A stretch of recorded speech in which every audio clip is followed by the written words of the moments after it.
The roast beef was overcooked. I knew it was because I was the one who bought it.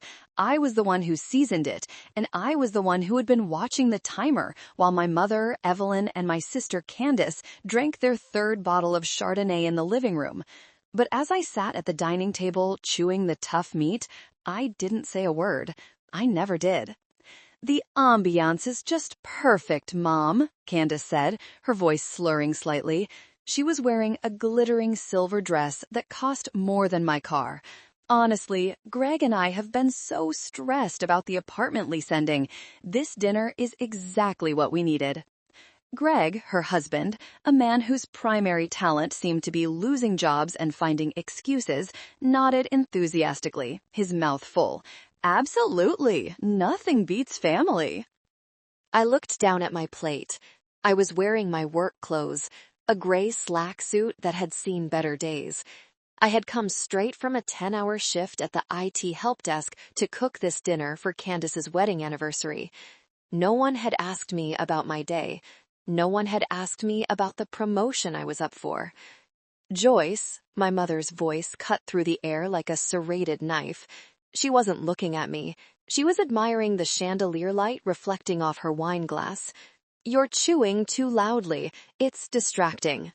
"Sorry," I whispered. "Anyway," Evelyn turned her beaming smile toward Candace, "I have an announcement. A gift, really. Since you and Greg are having such a hard time with the market right now, and since this house is just too big for Joyce and me." I froze. A cold knot tightened in my stomach. Too big? I paid the utilities. I paid the property taxes last year when Mom forgot. I did the landscaping. "I've decided," Mom continued, her eyes glistening with what looked like pride but felt like malice, "to give the house to you, Candace. You and Greg can move in immediately. It's my anniversary gift. The deed transfer is already with the lawyer." The silence that followed was deafening. My fork clattered onto my plate. "Mom," I managed to choke out, "what about me?" Evelyn finally looked at me. Her expression was one of mild annoyance, as if I were a stain on the tablecloth she couldn't quite scrub out. "What about you, Joyce? You're 32. You're single. You work in a basement fixing computers. Candace is building a life. She has a husband, she has a future, she needs the space for a nursery eventually." "But I live here," I said, my voice trembling. "I pay the bills here." "And that's the least you could do after I let you stay here rent-free for years," Evelyn snapped. "Don't be selfish. Your sister needs this asset. You can survive anywhere. You're sturdy." Sturdy. That was her code word for unlovable.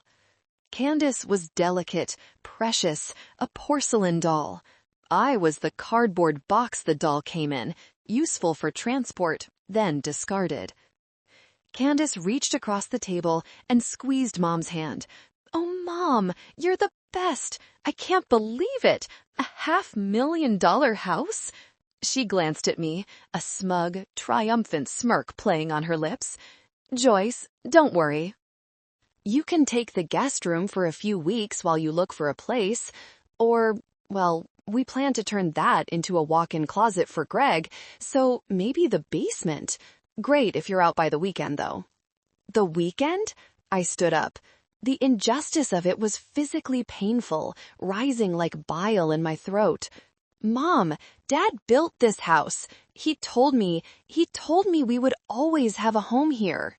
"Your father is dead," Evelyn said coldly, "and he pampered you too much with those silly electronics. Look where it got you. Nowhere. Now sit down and stop making a scene, or you can leave right now." I looked at them, the three of them, a tableau of entitlement.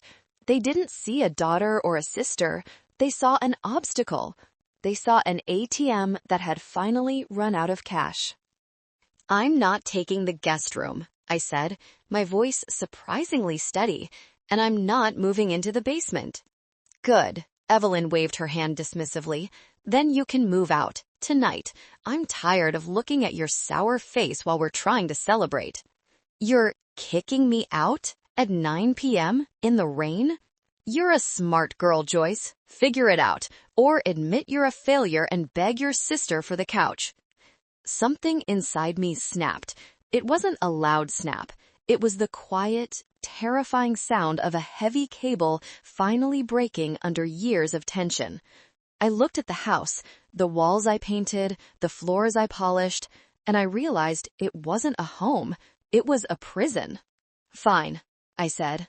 Fine? Candace laughed, a high-pitched mocking sound. Just like that? Just like that, I said. I didn't scream. I didn't cry. I walked to the door. Don't expect any inheritance money either, Mom yelled after me. I'm putting everything in Candace's name to ensure it's managed by someone with taste. I walked to the hallway, grabbed my coat and the singular battered suitcase I kept ready. Subconsciously, I think I always knew this day would come. I opened the front door. The wind howled, blowing rain into the entryway. You'll be back in a week begging for money, Greg shouted, trying to sound like the man of the house.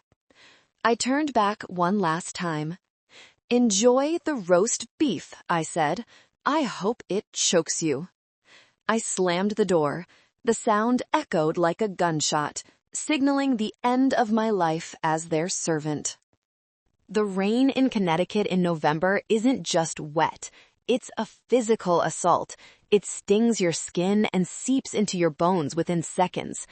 I dragged my suitcase down the long paved driveway, the driveway I had shoveled snow from every winter for 10 years because Greg had a bad back and Mom didn't want to ruin her manicure. My car, a 10-year-old sedan with a rusting bumper, was parked on the street. Mom hadn't allowed me to park in the garage since Candace bought her new SUV. As I threw my bag into the trunk, my hands were shaking so badly I dropped my keys in a puddle. I knelt to pick them up, the muddy waters soaking the knees of my work pants. I stayed there for a moment, on my knees in the dark, and let out a guttural scream that was swallowed by the thunder. Why? The question wasn't about the house. It was about the love. Why was I never enough? I climbed into the driver's seat, shivering uncontrollably. I didn't start the engine immediately. Instead, I reached into my backpack and pulled out the one thing I had grabbed before anything else, a thick, battered laptop covered in faded stickers. It was Dad's. A flashback hit me, vivid and warm, contrasting with the cold rain against the windshield. It was 15 years ago. The garage, the smell of sawdust and soldering iron. Dad, Robert, was hunched over a workbench, his glasses sliding down his nose. I was 17, sitting on a stool, watching him with wide eyes. You see this, Joyce? He pointed to the circuit board. People think the power comes from the switch. But the power comes from the connection. If the connection is weak, the whole system fails. Mom opened the door to the garage, wrinkling her nose. Robert, honestly, why do you encourage her with this trash? Candace is inside practicing her violin. That's a skill for a lady. This is grease monkey work. It's engineering, Evelyn, Dad said gently, but he didn't look up. He winked at me. And Joyce has a gift. She sees the patterns. Mom huffed and slammed the door. Dad sighed, putting down his tool. He looked at me, his eyes serious. Joyce, listen to me. Your mother, she sees the world in surfaces, paint, clothes, status. But you see the structure. You see how things work. Promise me you won't let her turn you into a surface. I promise, Dad. I'm working on something, he whispered, tapping the laptop. Something for you. It's not ready yet, and it looks like a mess of code right now. But one day, it's going to be your shield. He died 3 weeks later. Heart attack. No warning, no goodbye. The funeral was a fashion show for Mom and Candace. I was the only one who knew the passcode to his laptop. I was the only one who knew he had practically emptied his savings to pay off the house so Mom wouldn't worry. Back in the car, I ran my thumb over the Apple sticker on the lid. Dad was right. Mom and Candace were surfaces. Beautiful, shiny, and hollow. And now they had the house. But they didn't have the brain. I wiped the rain from my face. My mascara was running, stinging my eyes. I looked back at the house one last time. The warm yellow light spilled from the dining room window. I could see their silhouettes toasting with champagne. They were celebrating my exile. "You want this surface?" I whispered to the windshield. "Fine, take it. I'll build my own structure." I started the engine. It sputtered, whined, and finally caught. As I drove away, leaving the only home I'd ever known, I didn't feel fear anymore. I felt a cold, hard clarity. I drove toward the city. I had $400 in my checking account. My credit card was nearly maxed out from buying groceries for that ungrateful dinner. I had nowhere to go. But as the wipers slashed back and forth, a rhythm began to form in my head. Code, algorithms, logic. If A, family, equals toxic, then B, action, equals delete. It was time to debug my life. I drove for 40 minutes until the suburban lawns of Greenwich gave way to the grittier industrial outskirts. My gas light flickered on. Perfect. I pulled into a gas station, counting out $20 in crumpled bills. While the tank filled, I scrolled through my contacts. Who could I call? Friends? I had none. I had spent my 20s working overtime to pay for Mom's emergencies and Candace's bailouts. My finger hovered over Aunt Sheila, Mom's sister. She and Mom had a love-hate relationship, mostly based on competitive snobbery, but Sheila had always been slightly kinder to me. Or so I thought. I dialed. It rang 4 times. "Hello? Joyce?" Her voice sounded groggy. It was nearly 10:30 p.m. "Aunt Sheila, I'm so sorry to call this late. I tried to keep the desperation out of my voice. Mom, Evelyn just kicked me out, gave the house to Candace. I have nowhere to go tonight. Could I just crash on your sofa, just for tonight?" There was a pause, a long, heavy pause. "Oh, Joyce," she sighed, the tone dripping with faux sympathy. "I just got off the phone with your mother. She told me everything." "She did?" "Yes. She said you threw a tantrum because you were jealous of your sister's anniversary gift, that you tried to ruin their night." "What? No, that's a lie. She threw me out." "Joyce, honey," Sheila's voice hardened. "Evelyn said you've been unstable lately, aggressive. I have expensive art in this house. I can't have drama. Maybe you should check into a motel. Or a shelter. It might be a good reality check for you." She hung up. I stared at the phone. The betrayal stung worse than the rain. The narrative had already been spun. I wasn't the victim. I was the unstable daughter, the jealous sister. They were gaslighting the entire extended family before I even reached the highway. I slept in my car that night, parked in the back lot of a 24-hour diner. It was freezing. Every time a truck rumbled past, I jolted awake, clutching my purse. My neck cramped, my stomach growled, reminding me of the roast beef I never ate. At 5 a.m., the diner opened its doors. I went inside, desperate for warmth and Wi-Fi. I ordered a black coffee, the cheapest item on the menu, and opened Dad's laptop. I didn't look for apartments. I couldn't afford them. I didn't look for a second job. I didn't have the energy. Instead, I opened the folder marked Project Helios. It was the code Dad and I had started, a framework for an energy optimization algorithm. It was raw, clunky, and outdated, but the core logic was brilliant. It could analyze energy usage patterns in real time and reroute power to save huge amounts on industrial electricity bills. "Is this seat taken?" I looked up, startled. A woman in her 60s with wild gray hair and sharp, intelligent eyes was standing there, holding a tray of muffins. No, I mumbled, closing the laptop slightly. She sat down uninvited. I'm Helen, Dr. Helen Vance. I couldn't help but notice the kernel architecture on your screen. That's Linux-based, but the compiling structure is unique. I blinked. You know code? She laughed, a dry, raspy sound. My dear, I was writing code when your mother was still learning to apply lipstick. I teach advanced systems at the university. Why is a girl with that kind of architecture on her screen sleeping in a car? And don't lie, I saw you in the lot. Tears welled up again. I couldn't help it. I told her about the dinner, the house, the sturdy comment, the betrayal. Helen listened, sipping her tea, her expression unreadable. When I finished, she didn't offer pity. She didn't offer a hug. She leaned forward. So, you have two choices, Joyce. You can cry about it and be the victim they think you are. Or you can take that brain of yours, which is clearly sharper than the rest of your gene pool combined, and build a weapon. A weapon? Success, she said. Success is the only weapon that cuts through their bullshit. You need a place to stay?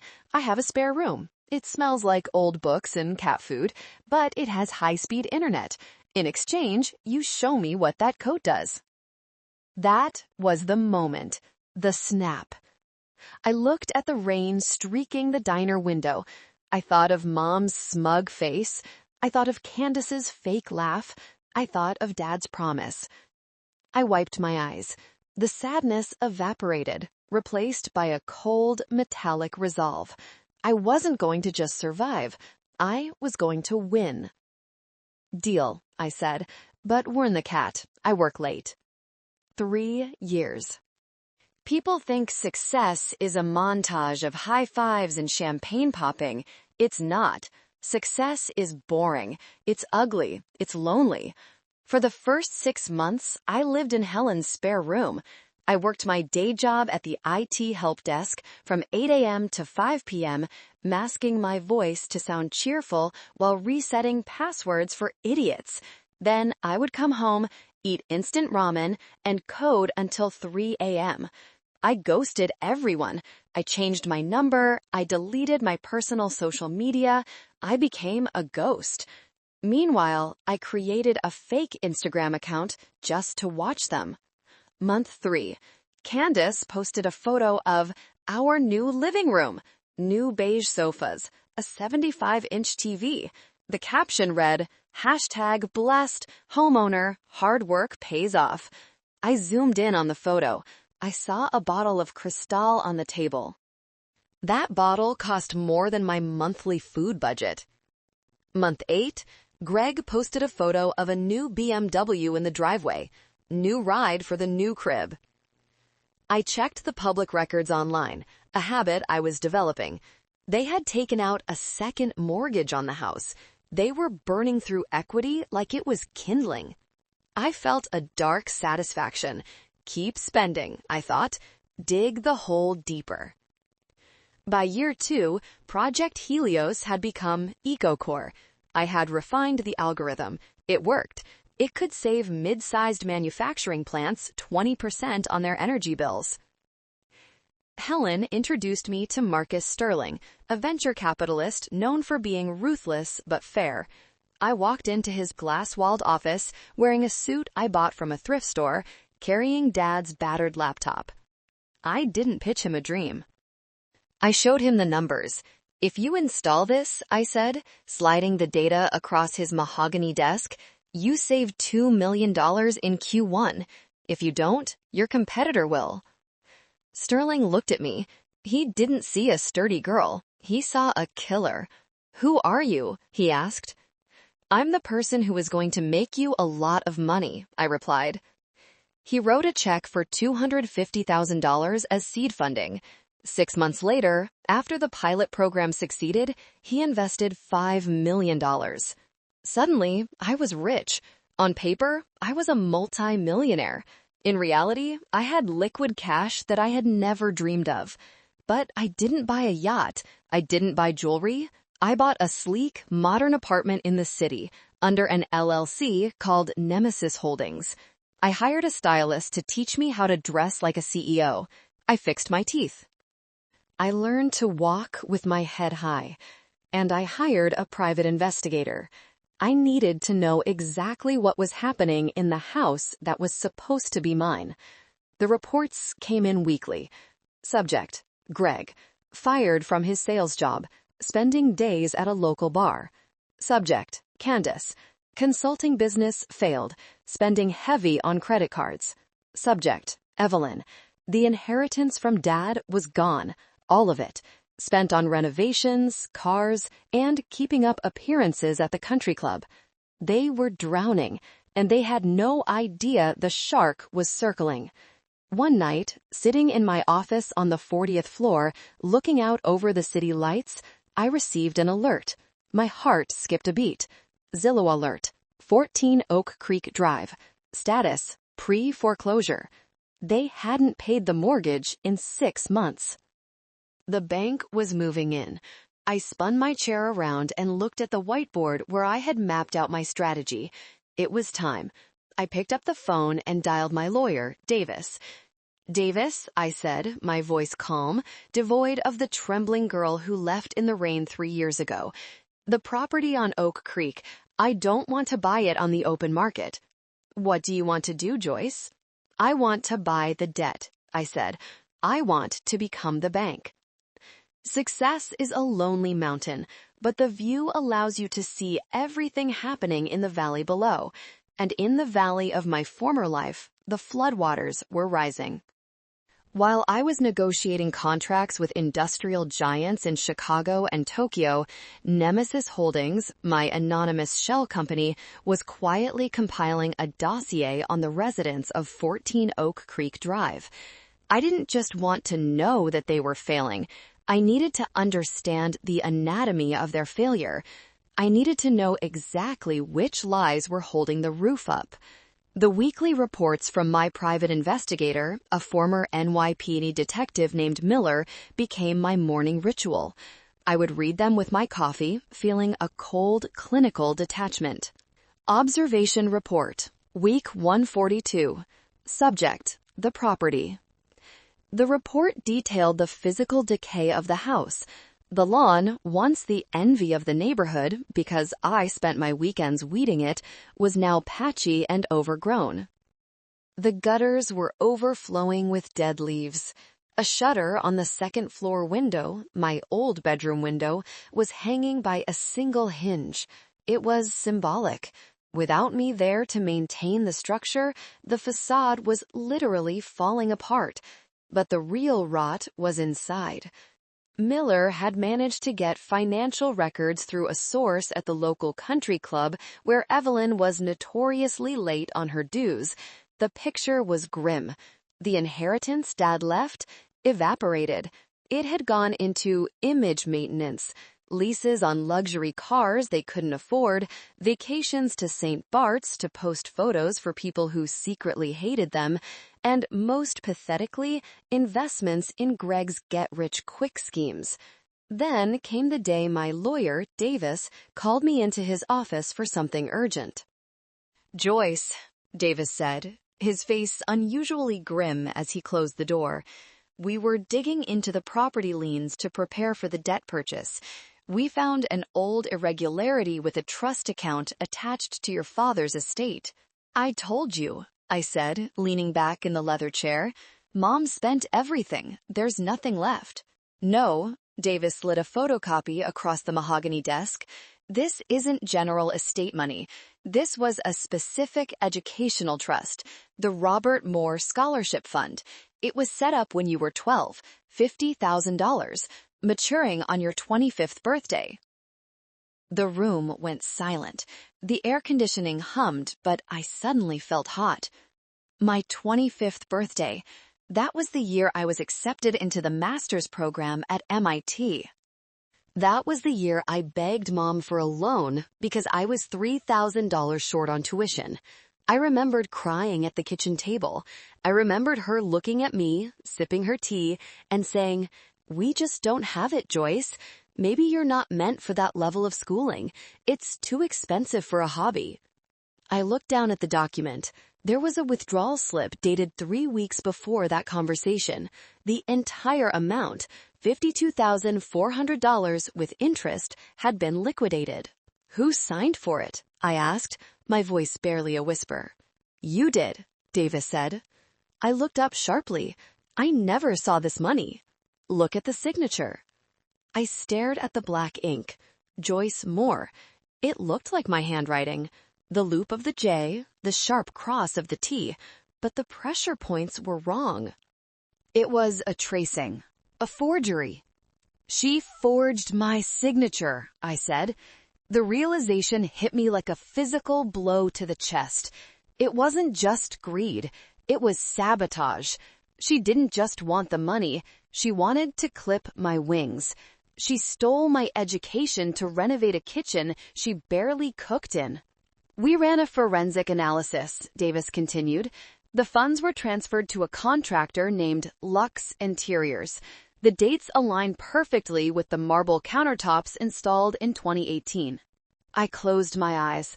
I saw the marble countertops. I remembered Candace leaning against them, drinking wine, telling me I should get a real job instead of dreaming about grad school. They were leaning on my stolen future. "This is a felony," Davis said softly. "Fraud, grand larceny, forgery. The statute of limitations hasn't run out because the fraud was concealed." I stood up and walked to the window, looking out at the skyline. I thought I had felt every ounce of hate I was capable of. I was wrong.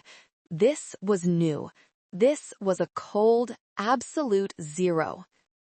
"Don't file charges," I said, turning back.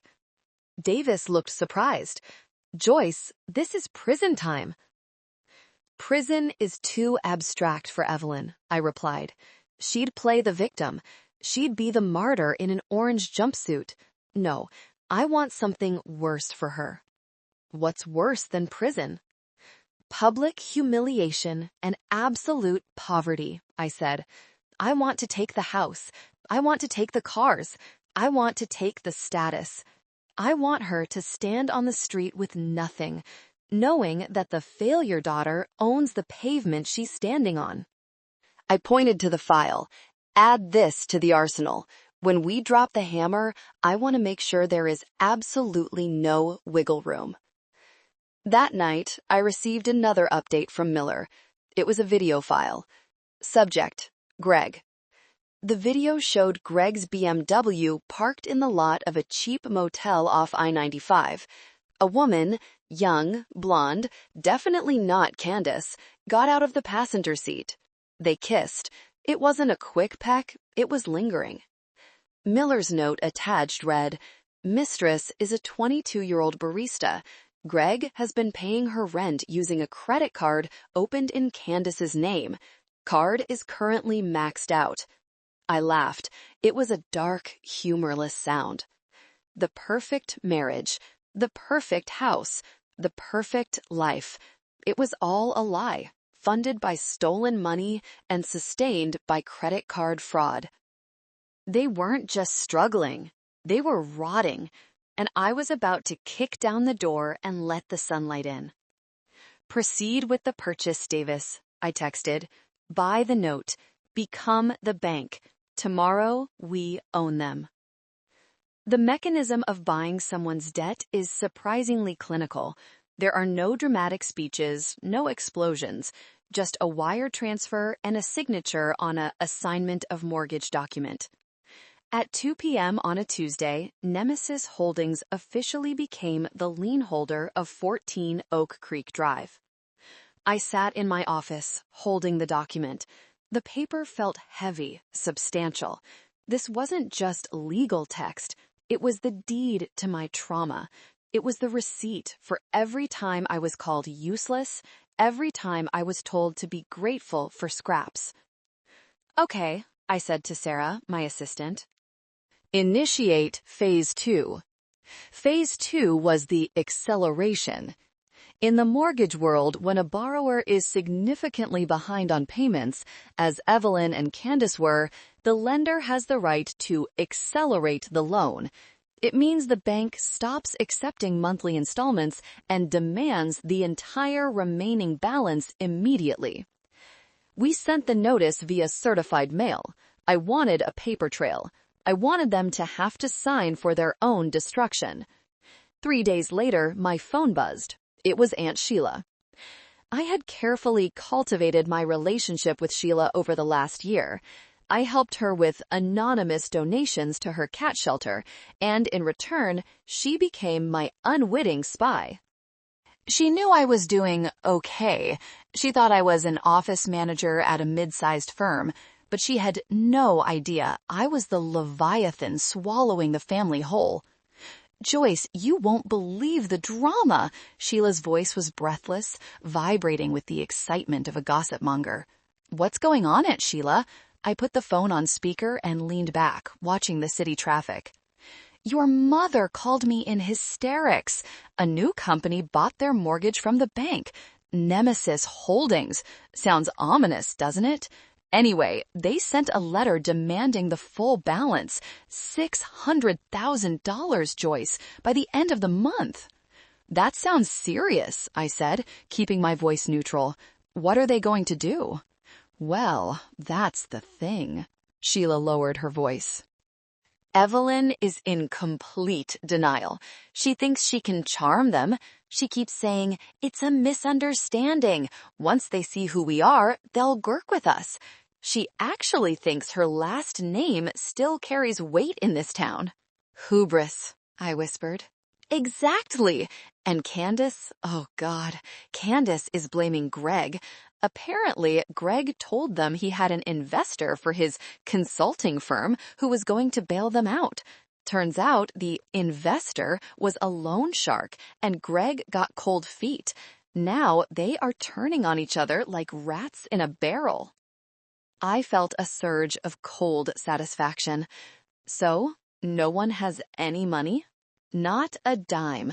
Evelyn asked me for $5,000 again. I told her my liquidity is tied up in the shelter. But here is the interesting part, Joyce." Sheila paused. "Evelyn asked about you."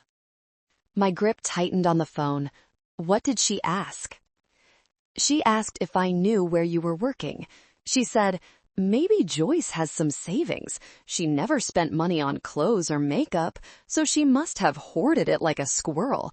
Can you believe the nerve?" "What did you tell her?" "I stuck to the script you gave me," Sheila said. "I told her I heard you were a receptionist at a law firm in the city. Just getting by."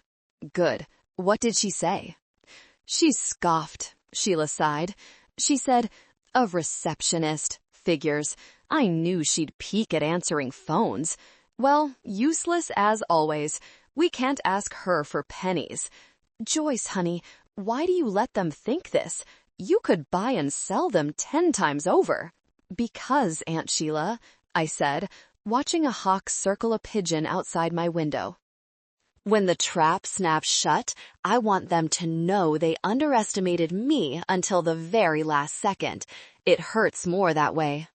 "You're terrifying, dear," Sheila said, but she sounded impressed.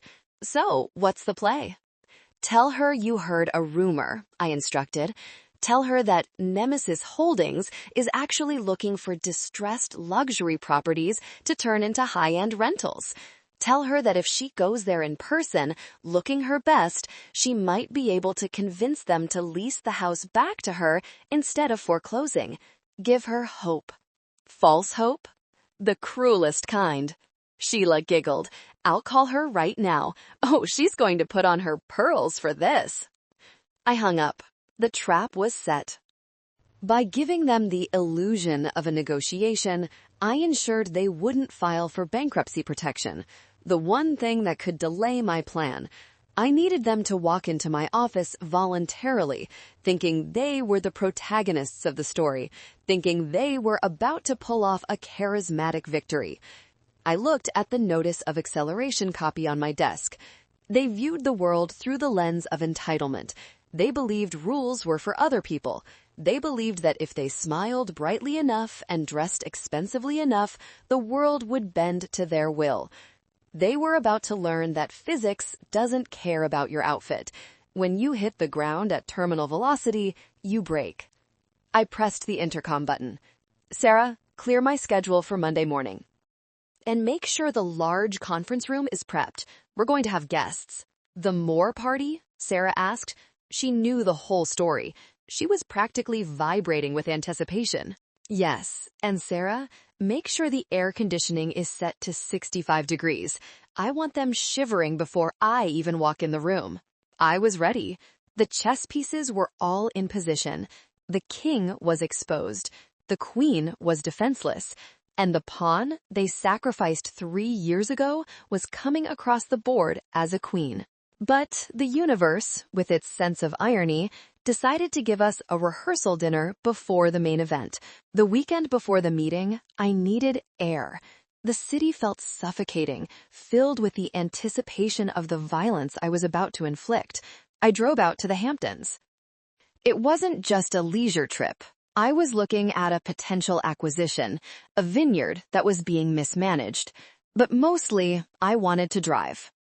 My car was my sanctuary, a Porsche Panamera Turbo S, matte black, with an interior that smelled of hand-stitched Italian leather and success. It was the only ostentatious thing I owned, a silent growl of an engine that responded to my touch instantly. It was the complete opposite of the rusted, stalling sedan I had driven away in that rainy night. I was stopped at a red light in Southampton, the sun glinting off the expensive sunglasses of pedestrians carrying shopping bags that cost more than a Honda Civic. I was tapping my fingers on the steering wheel, listening to a podcast on market volatility, when a jarring noise broke my concentration. Clunk, screech, clunk. It sounded like metal grinding on metal. I glanced to my left. In the turning lane, waiting for the arrow, was a silver SUV. It was filthy. The once pristine paint was coated in layers of road grime. The back bumper was held on with, was that duct tape? My heart hammered against my ribs. I knew that car. It was the wedding gift, the brand new SUV Mom had leased for Candace 3 years ago, the same week she kicked me out. Back then, it smelled like new money. Now it looked like a desperate struggle. I looked at the driver. Candace. She looked 20 years older. Her face, usually plastered with layers of contouring makeup, was bare and puffy. She looked exhausted. She was screaming into her phone, holding it with one hand while gesticulating wildly with the other. The window was down. I could hear her shrill voice over the idling engines. "I don't have it, Austin. The card was declined because Greg maxed it out. You tell the caterer if he cancels, I will sue him. Do you know who my mother is?" Do you know who my mother is? The family motto. Even in the gutter, she was trying to spend currency that had expired years ago. She turned her head. Maybe she felt eyes on her. Maybe the low, predatory rumble of the Porsche caught her attention. She looked at my car first. I saw the hunger in her eyes. It was a visceral, jealous stare. She was pricing the car, imagining herself in it, imagining how good she would look in the driver's seat. Then her eyes moved up to the driver. I slowly lowered my sunglasses. Time seemed to stretch. The sounds of the street faded. It was just me and her. I saw the recognition hit her like a physical slap. Her eyes widened. Her mouth fell open, mid-scream. The phone slipped from her fingers and clattered into her lap. "Joyce?" She mouthed the name. It wasn't a question. It was a malfunction. Her brain couldn't reconcile the data. Joyce is the failure. Joyce fixes computers in a basement. Joyce wears thrift store clothes. This woman is wearing a bespoke blazer. This woman is driving a $200,000 car. This woman is looking at me like I'm an insect. I didn't smile. I didn't frown. I gave her nothing. I offered her the blank, impenetrable stare of a stranger who finds her insignificant. The light turned green. I didn't speed off like a teenager. I simply pressed the accelerator.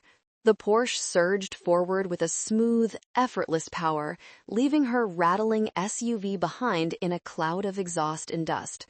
I watched her in the rearview mirror. She hadn't moved. Cars were honking behind her, but she was frozen, staring at the empty space where I had been. My hands were steady on the wheel, but my adrenaline was spiking. 5 minutes later, my phone began to buzz. Unknown caller. I let it ring. Unknown caller. I let it ring again. Finally, a voicemail notification popped up. I pulled into a scenic overlook by the ocean, turned off the engine, and pressed play. Joyce? Oh my God, Joyce, it's Candace. Pick up. Was that you in Southampton? Listen, Mom and I were just talking about you the other day. We miss you so much. It's been too long. Are you doing well? We should grab lunch. We're family, right? Call me back, please. The desperation was palpable. The tone shifted from shock to a cloying, fake sweetness that made my skin crawl. She didn't ask how I was. She didn't apologize. She saw the car, and she saw a lifeline. She thought I was just rich. She thought I had maybe married well or won the lottery. She had no idea I was the executioner. This changed things. They wouldn't just be coming to the meeting at Nemesis Holdings to beg a stranger for a loan modification. Now, they would be coming with the hope that they could find me later. They would try to leverage this sighting. I dialed Davis. They saw me, I said. Is that a problem? No, I watched the waves crash against the rocks below. It's an accelerant. They're going to be desperate. They think I'm their winning lottery ticket. When they walk into that conference room and realize that the rich sister and the hostile creditor are the same person, it's going to break them. You're enjoying this too much, Davis warned gently. I'm not enjoying it, Davis, I said, putting my sunglasses back on. I'm balancing the books. There's a difference. I started the car. The engine growled, ready for the hunt. Make sure security is tight on Monday, I added. When the illusion shatters, people tend to get struck by the shrapnel. I drove back to the city, the voicemail deleted, but the sound of Candace's desperate begging echoing in my mind like a favorite song. Monday morning, the headquarters of Nemesis Holdings. I had designed the office to be intimidating, minimalist, cold, lots of glass and steel.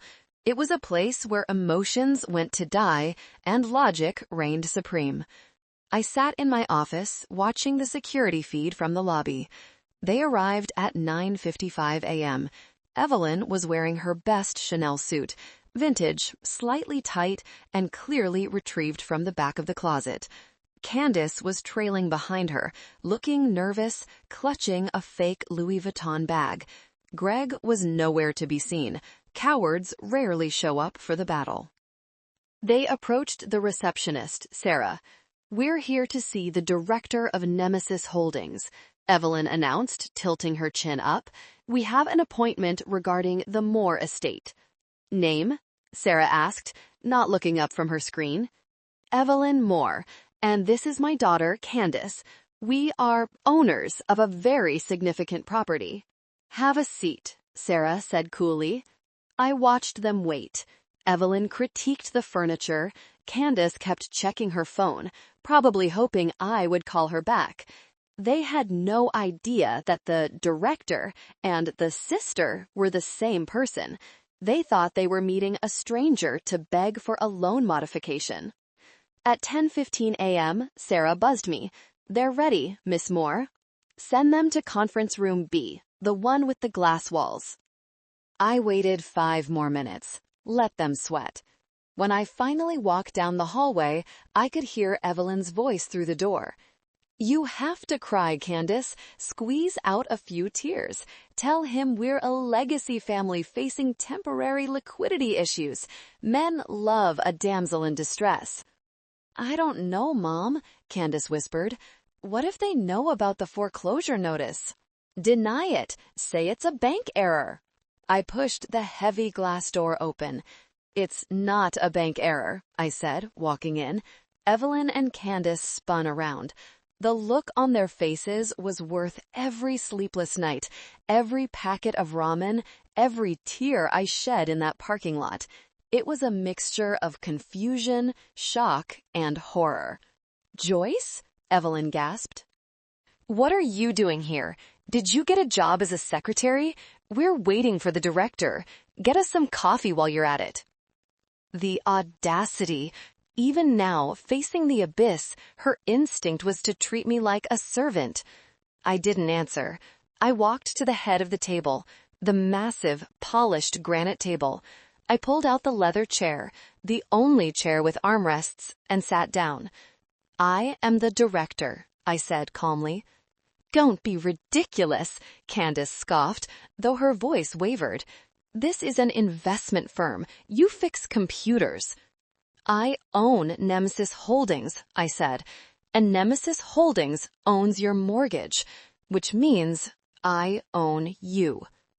Evelyn turned pale. She grabbed the edge of the table to steady herself. You bought the debt?" "I did." "And I've reviewed your application for a loan extension."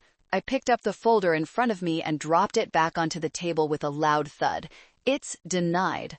"You can't do this!" Evelyn shrieked, her facade crumbling instantly. "I am your mother! You ungrateful little brat! You stole this money! How could you have feared this?" "I earned it," I said. "While you were buying handbags, I was building algorithms. While you were throwing me out in the rain, I was building a shelter that you can't knock down." "Joyce, please." Candace tried a different tactic, tears welling up, real ones this time. "We're family. Greg left me. I have nothing. You can't kick us out. Where will we go?" "The guest room," I suggested, a cold smile touching my lips. "Oh wait, I don't have one for you. Or maybe the basement? Great if you're out by the weekend." I threw their words back at them, sharp as daggers. "We need to discuss terms," Evelyn stammered, trying to regain authority. "We have rights, squatters' rights. You can't just evict us." "Actually," I pressed a button on the intercom, "Davis, bring in the file marked fraud." The door opened, and my lawyer walked in, carrying a thick stack of papers. "Fraud?" Evelyn whispered. "The forged trust fund withdrawal," I said. "The falsified loan application where you claimed Greg was employed. The tax evasion on the property." I leaned forward, looking my mother in the eye. "I'm not just evicting you, Mother. I'm auditing you." The room went silent. The air was sucked out of the space. For the first time in her life, Evelyn Moore looked small. "You have two choices," I said. The silence in the conference room was heavy, suffocating, and absolute. It was the kind of silence that usually precedes a verdict in a courtroom, only this time there was no judge, only me. I watched Evelyn's face. The color had drained from her cheeks, leaving her makeup looking like a mask painted onto a corpse.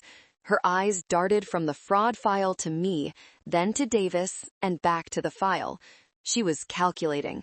She was always calculating.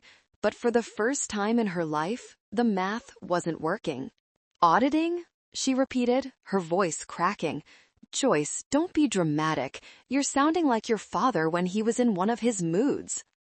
"My father," I said, leaning forward and resting my chin on my interlocked fingers, "worked himself to death to provide for this family, and you repaid him by looting the legacy he left for his children." "I did no such thing," Evelyn snapped, attempting to summon her old authority. I managed the estate. I made investments. It's not my fault the market is volatile. The market didn't buy a $50,000 kitchen renovation, Evelyn, I said calmly, and the market didn't forge my signature on a trust fund release form. I signaled to Davis. He opened the binder and slid a single laminated sheet across the polished granite table. It stopped inches from Evelyn's manicured hands. Exhibit A, Davis said, his voice devoid of emotion. The withdrawal slip, dated 6 years ago. Forensic handwriting analysis confirms a 99% probability of forgery. The funds were transferred directly to Lux Stone and Tile. We have the invoice. Candace leaned over to look at the paper. Her eyes widened. Mom, that's the money you said Grandpa left us for the house repairs? You told me it was a gift?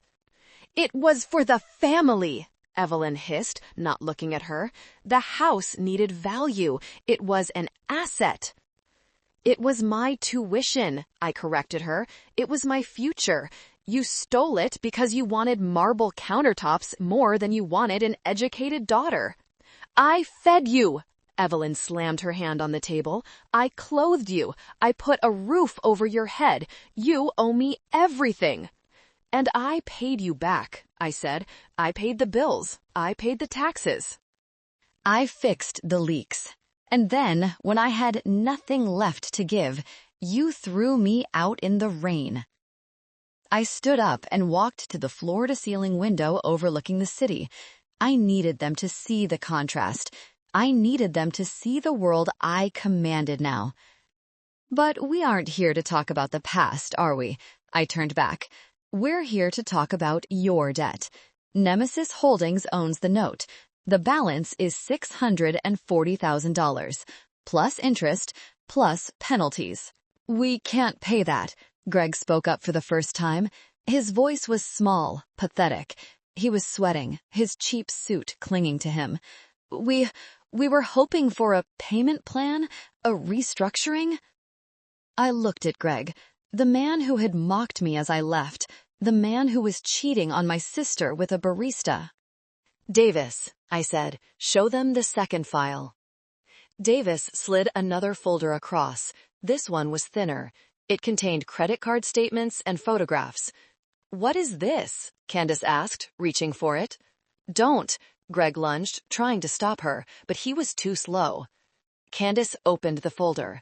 The first photo was of Greg kissing the blonde woman outside the motel. The second was a credit card statement showing payments for an apartment in the city, an apartment that definitely wasn't 14 Oak Creek Drive. The sound Candace made was guttural. It wasn't a scream. It was the sound of an animal caught in a trap.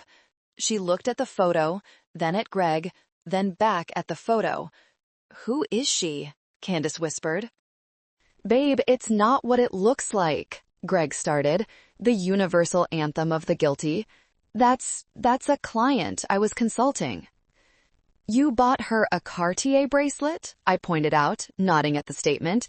Using the card Candace thought was for emergency house repairs. You bastard! Candace threw the folder at him. Papers scattered everywhere, evidence of their rot covering the expensive floor. She started hitting him, weak, flailing slaps that were more about humiliation than pain. Stop it! Evelyn shrieked. Stop it right now, not in front of her. Why? I asked, watching the chaos with cold detachment. This is who you are, isn't it? This is the successful family you kicked me out to protect? A thief, a cheater, and a delusional narcissist. Candace collapsed into her chair, sobbing. Her world had just disintegrated. Her husband was a fraud. Her mother was a criminal. And her sister, the failure, was holding the hammer. So here is the situation, I said, my voice cutting through Candace's sobs. I could go to the district attorney with the forgery evidence. Evelyn, you would go to prison. At your age, with your blood pressure, you probably wouldn't survive the first year. Evelyn trembled.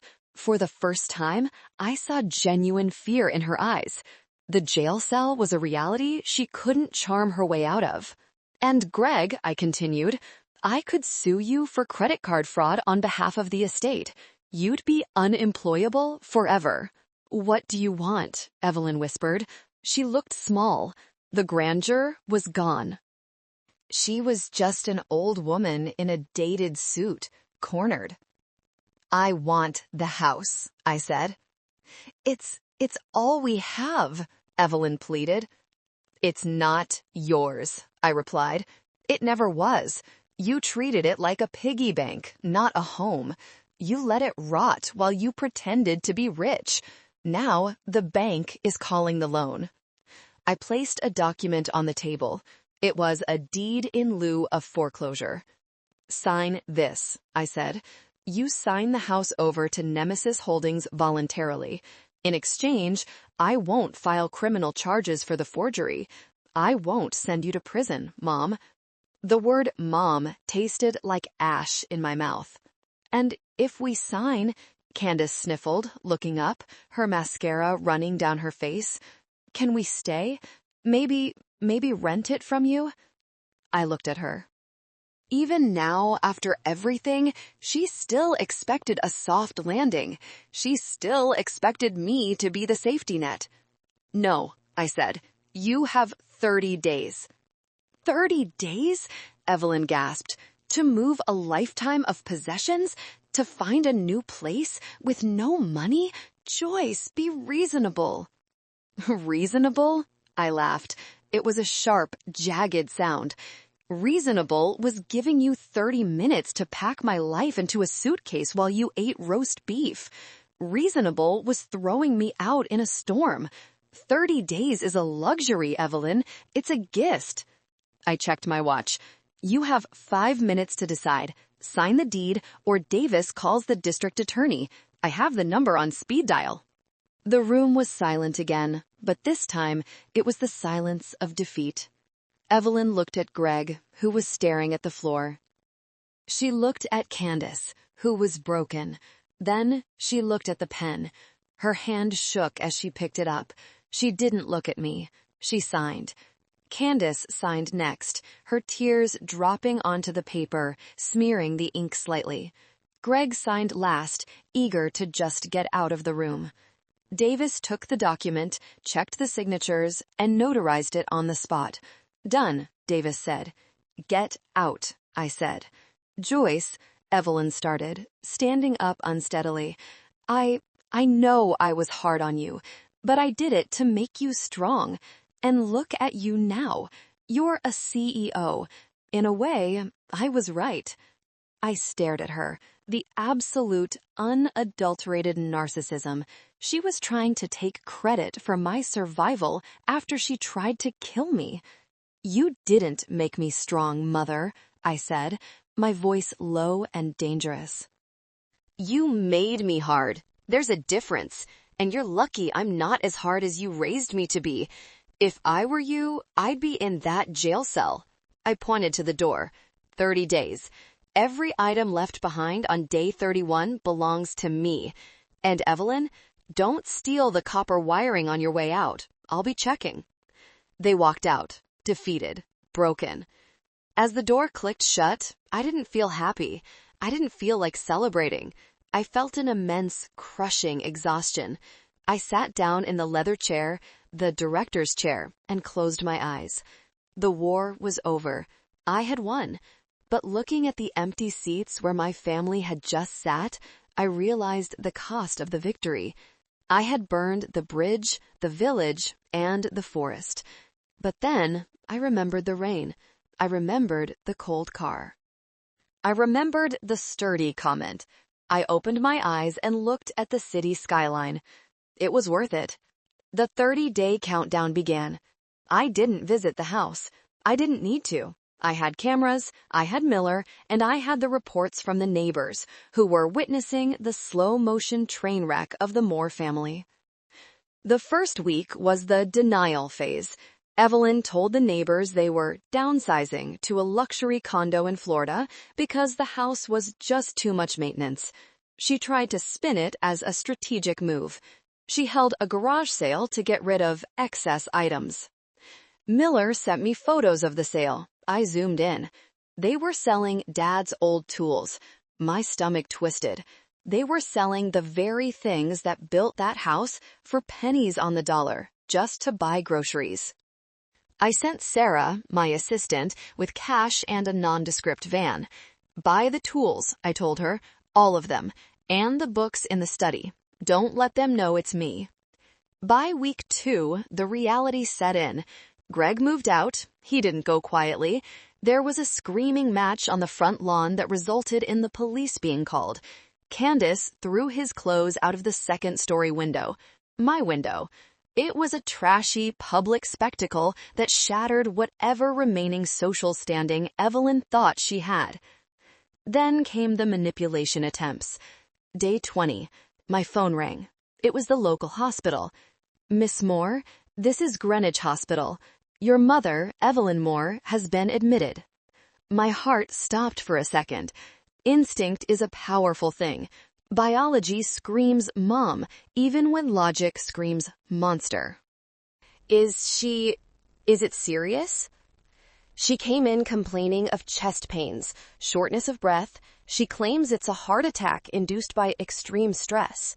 Is it a heart attack? I asked, my voice steadying. Well, the nurse hesitated. Her vitals are stable. The EKG is normal, but she is very distressed. She keeps asking for you. She says you're the only one who can save her. I closed my eyes. It was a play. The health scare card. The ultimate trump card of toxic parents everywhere. Look what you're doing to me. You're killing me. I'll send her doctor's contact info to her insurance, I said. Miss Moore, she's asking for you to come. She says she can't be discharged because she has nowhere to go where she can recover properly. She has 10 days, I said. Tell her to rest up. Moving is strenuous. Excuse me? The nurse sounded horrified. I'm not coming, I said, and tell her that feigning a medical emergency won't stop the eviction clock. It just wastes the time she has left to pack. I hung up. My hand was shaking, not from fear, but from rage. She would weaponize her own health, waste hospital resources, just to guilt me into letting her keep the house. She wasn't sick. She was desperate. I didn't sleep that night. I paced my apartment. Was I being too cruel? Was I the villain? Then I looked at the framed withdrawal slip I had kept, the evidence of my stolen tuition. I looked at the Project Helios code on my screen. I remembered the nights I went hungry so I could afford server space. No, I wasn't the villain. I was the karma they had accrued for 30 years. Day 28. The panic set in. Candace called. She didn't leave a voicemail this time. She sent a text, a long, rambling wall of text. Joyce, please, Mom is really sick. Even if the doctors say she isn't, I can't do this alone. Greg took the car. I can't move the furniture. I have no money for a truck. We are going to be on the street. Please, just give us another month. Or loan us $5,000 for a deposit on an apartment. I'll pay you back, I promise. I'll work. I'll do anything. I stared at the screen. I'll do anything. Except, apparently, get a job 3 years ago. Except, treat me with human dignity when I was the one begging. I replied with 2 words. Use Uber. It was cold.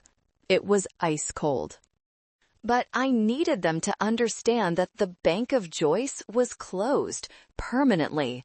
On the final day, day 30, I decided to supervise the handover personally. I pulled up to the house in my Porsche. It was raining again, a poetic bookend to my departure 3 years ago. The house looked defeated.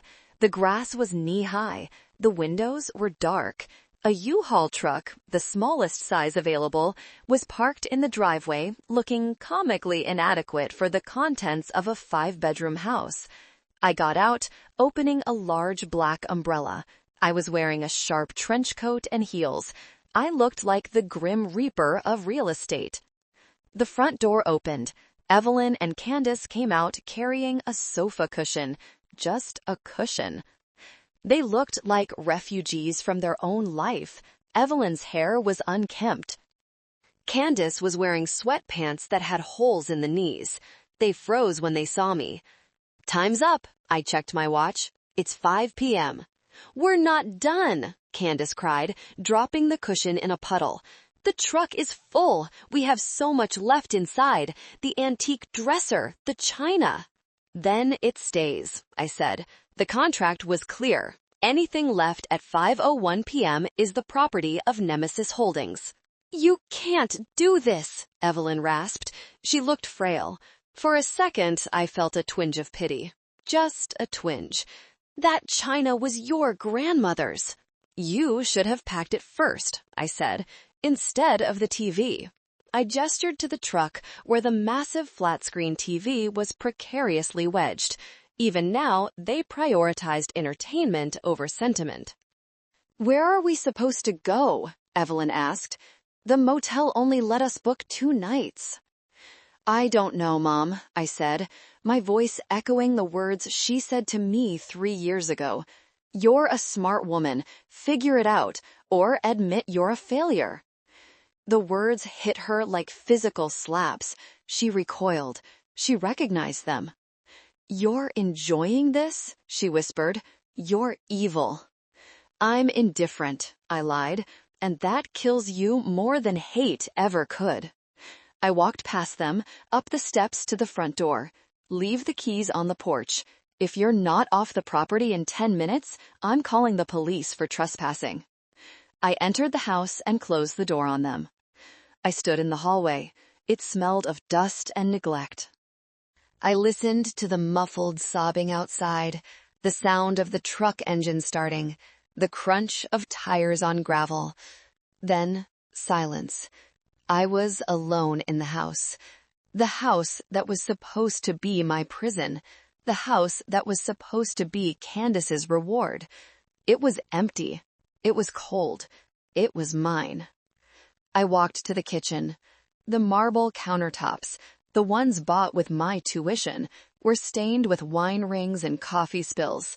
They hadn't even taken care of the things they stole. I walked to the living room. The spot where I had stood during that final dinner was empty. The ghost of the girl in the gray slack suit was gone. I didn't feel triumphant. I felt a deep, aching sadness for the family I never had. But beneath the sadness, there was a foundation. Solid. Unbreakable. I pulled out my phone and called Davis. "They're gone," I said. "Send the crew. I want everything cleared out. Donate the furniture to the homeless shelter. Strip the house down to the studs." "You're gutting it?" Davis asked. "No," I said, looking at the stain on the floor where I used to scrub on my knees. "I'm exercising it." The weeks following the eviction were a blur of construction and destruction. I hired a crew to renovate the house, but not to live in it. I couldn't live there. Too many ghosts. Instead, I had a different plan. Meanwhile, the Society of Greenwich did what it does best. It gossiped. The fall of the Moore family was the scandal of the season. Evelyn and Candace were living in a 1-bedroom apartment in a run-down complex on the edge of town. People whispered about seeing Evelyn trying to sell her designer clothes at consignment shops, arguing with the clerks over the value of a stained Chanel jacket. Candace had to get a job, a real job. She was working as a hostess at a chain restaurant. I heard she had to wear a uniform with a name tag. Candace. No title, no consultant, just a person who had to smile at strangers for minimum wage. It was the education she should have had 10 years ago. One afternoon, I was at the construction site, overseeing the installation of the new solar roofing, my own technology, EcoCore, finally being installed on the roof Dad built. A car pulled up. It was a Honda Civic, rusted and rattling. Candace got out. She looked different. She was wearing jeans and a t-shirt. Her hair was tied back in a messy bun. She looked tired, but the artificial layer of glamour was gone. I signaled the foreman to give us a minute. Candace walked up the driveway, looking at the dumpster filled with the debris of her former life. "You threw away the dining table," she said. It wasn't an accusation, just an observation. "It was broken," I said. "One of the legs was cracked." "Greg broke it," she murmured. "He threw a bottle of scotch at it." She stood there, awkwardly kicking a pebble. "I didn't come to beg," she said, looking me in the eye. It was the first time in years she had made direct eye contact without a hidden agenda. "Okay." I wanted to give you this." She reached into her pocket and pulled out a small, tarnished silver locket. I recognized it instantly. It was Grandma's, the one thing I had actually wanted when Dad died. Mom had told me it was lost. "Mom tried to pawn it yesterday," Candace said, her voice trembling slightly. "For rent money. I stole it from her purse." She held it out to me. "Why?" I asked, not taking it yet. "Because it's yours. And because, God, Joyce, working is hard." I let out a short, surprised laugh. "Yeah, it is. I stand on my feet for 8 hours, she continued, tears forming in her eyes. "People are rude. My feet bleed. And every night I come home and Mom is just sitting there, complaining, talking about how she's a victim, how you ruined us." She wiped her eyes. "And I realized that's what she did to you for years. She just sat there and let you do everything, and then complained it wasn't enough." I took the locket. The metal was warm from her hand. "I'm sorry, Joyce," Candace whispered. "I was a brat. I was awful. I deserve this. Being a waitress, it's the first honest thing I've ever done." I looked at my sister. She wasn't redeemed, not yet. Years of entitlement don't vanish in a month. But the crack in the armor was real. The suffering had humanized her. "Keep the job, Candace," I said softly. "It's the only way you'll ever escape her." "I know," she nodded. "I'm saving up. I want to move out, get a studio. Maybe go to community college?" "If you enroll," I said, making a split-second decision, "and if you get an A in your first semester, send me the report card. Maybe the Robert Moore Scholarship Fund can be revived, legally this time." Candace stared at me, shock washing over her face. You do that?" "I don't help leeches, Candace," I said firmly. "I help workers. Become a worker, and we'll talk." She nodded, sniffing. "Okay, I will. Thank you." She turned to leave, then stopped. "The house, it looks different." "It's going to be a shelter," I said, "for STEM students who have been kicked out of their homes, a transition house. They can live here, study here, and work on their projects in the garage." Candace smiled, a weak, watery smile, but it was real. Dad would have loved that. "Yeah," I said, clutching the locket. "He would have." She got back in her rusted car and drove away. I watched her go. For the first time in my life, I didn't hate her. I felt a strange, distant hope for her. She was starting at the bottom, but at least she was climbing her own ladder now, not standing on my shoulders. 1 year later. The opening ceremony of the Robert Moore Innovation House was a quiet affair. No press, no politicians, just me, Aunt Sheila, who was now running the administrative side of the house, Helen Vance, and the first 4 residents, 3 young women and 1 non-binary student, all clutching laptops like life rafts, all with that familiar look of desperation and brilliance in their eyes. I stood in the garage, Dad's old garage. It had been transformed. High-speed servers hummed in the corner, 3D printers lined the walls, but I had kept the old workbench exactly where it was. "This is where it starts," I told the students. "The world will tell you that you don't belong. They will tell you to fit into a box. They will tell you to be sturdy and silent." I looked at a young girl named Maya, who reminded me so much of myself at 17. Don't listen, I said. Use the silence to build. Use the box as raw material. You are not defined by the people who failed to love you. You are defined by what you build from the wreckage. Maya smiled. It was the first time I had seen her smile since she arrived. After the ceremony, I walked out to the porch. The sun was setting, casting a golden glow over the lawn, now neatly manicured, but with a wild garden of native flowers growing in the corner. Helen handed me a glass of champagne.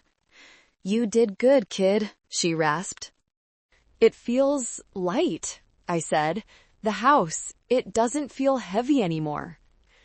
"That's because you changed the foundation," Helen said. "You replaced the rot with purpose." My phone buzzed. It was an email. Sender, Candace Moore. Subject, Semester 1 grades. Attachment, PDF.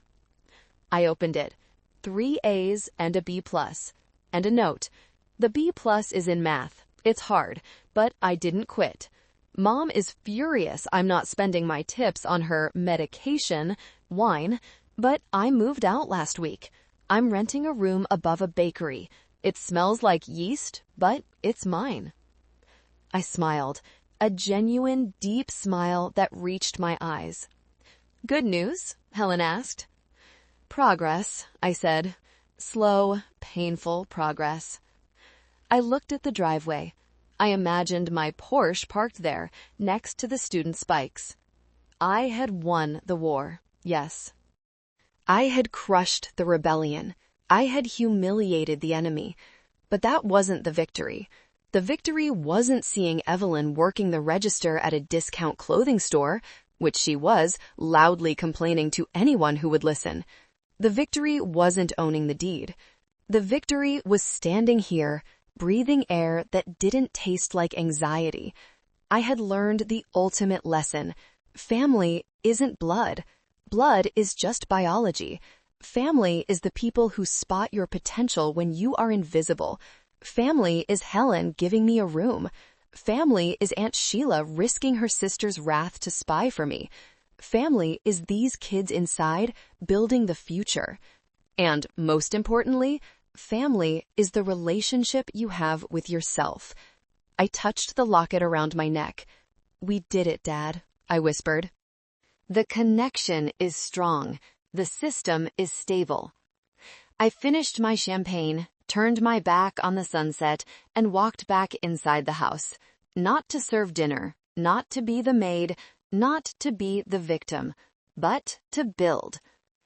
Thank you. Thank you from the bottom of my heart for listening to my story. Don't forget to subscribe for more stories of justice and rebuilding. See you in the next video.